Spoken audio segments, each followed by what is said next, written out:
My name is Mia. I am Hmong. I'm Richard Quach. I'm Chinese Vietnamese.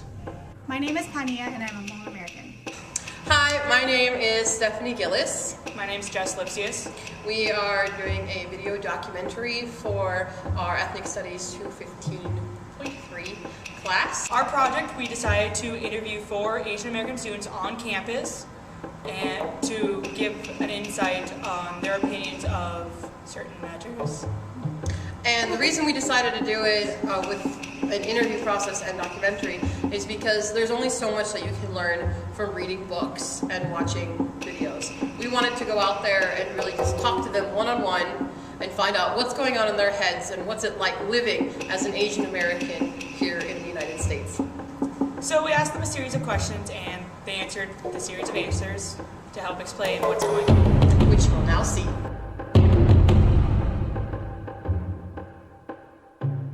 I'm a freshman. I'm 19.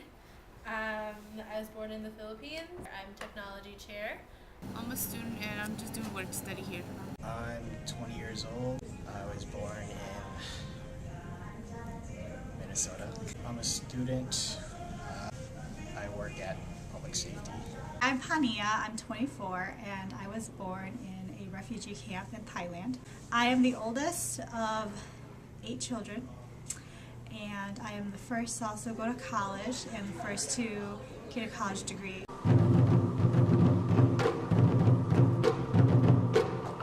I moved to California when I was 6 turning 7 in 1997. I lived in California for maybe a couple months and then I moved to Minnesota and I've been here ever since. About 20 years. My family immigrated to the U.S. in 1989 when I was 5 and I've been living here ever since.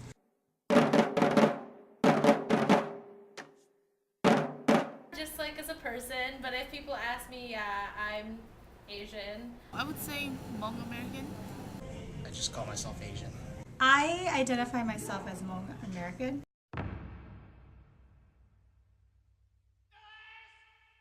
One of the first questions I get usually is, are you Chinese?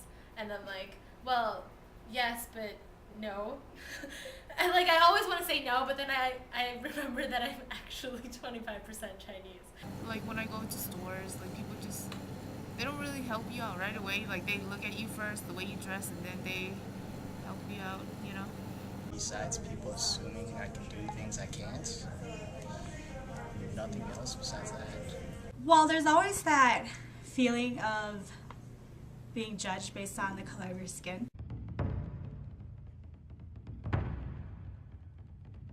I came here young enough where no one really cared about that kind of thing. As long as you didn't pick your nose at school or bully anybody, then you were fine. Sometimes, yeah.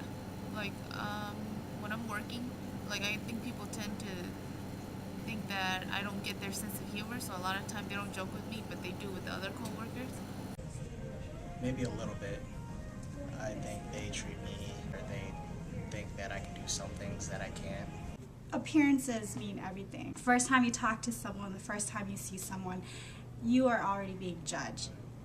Doesn't matter what your skin color is, it doesn't matter if you can speak English properly or whatnot. So I think no matter what happens, people are going to have an opinion.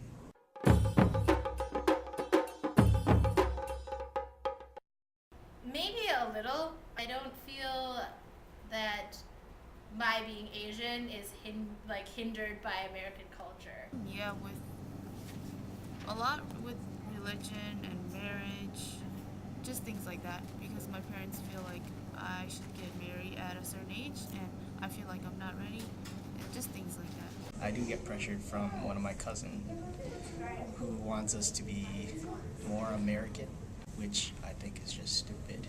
I no longer feel conflicted.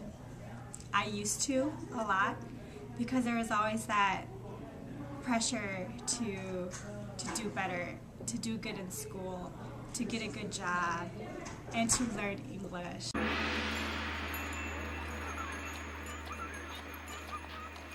Sometimes, especially when my parents push me about grades, just because they're the stereotypical Asian parents that want you to do extremely well in school no matter what you do. A minus, bad. I used to, but I think growing up I kind of learned, and I don't know, I feel like I understand it more, so that I'm not really conflicted with the way they think. Although they have actually, I guess you could say, loosened up from their traditions and become more Americanized, I guess. In the Hmong culture, we practice shamanism, and I still do that because I live with my family. However, now that I'm exposed to other practices and other religion and different ideologies, I've kind of developed my own ideology.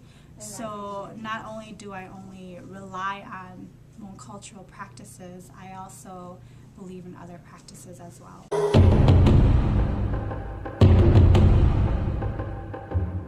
I don't think so. If I have, I don't think it's because I'm Asian.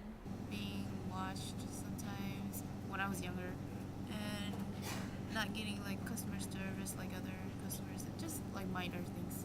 Like people calling me a chink or a gook.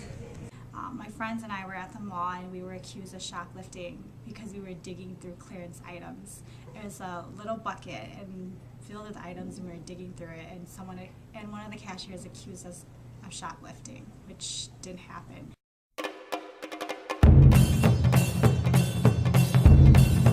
Learn how to tell Asians apart. That I'm just like everyone. I just want to get things done the way I want to, like, I don't know, reach my goals, reach my dreams. People think that if you talk about it, it's gonna be fine, but it's not gonna be fine because it's still there, and you keep talking about it. And if you can open yourself up to getting to know other people and their culture, you'll get pretty far. Thank you for watching our documentary. We hope you learned something. Hi, Melody.